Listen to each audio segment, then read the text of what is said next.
Was there an Al-Qaeda flag being flown in the bridge protest? We've got no evidence that an Al-Qaeda flag or a flag that was a prohibited symbol was flown. So I have a photograph here from a news website where it said it's an Al-Qaeda flag.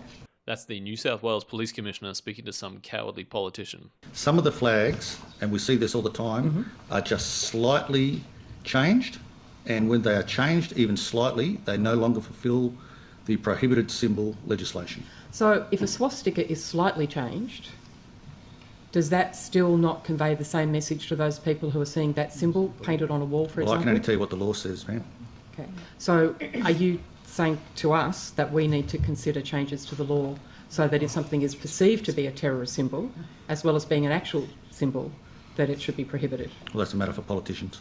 Now look, I know people in the comments are flaming the cops for not taking down that disgusting flag, but here's the thing. He's right.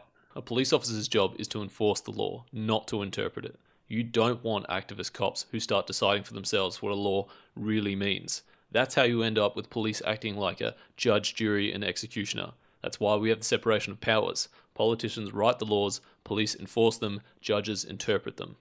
So if the law is too specific, don't blame the cops, blame the politician, because she's the one that wrote it.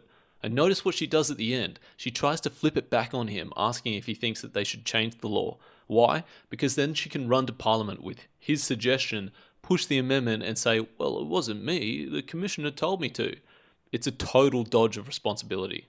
And honestly, this whole law is rotten from the start. If we had a First Amendment style protection in Australia, it never would have passed. No guesswork required on who the terrorist sympathisers are. They would just tell you with their flag. What do you reckon?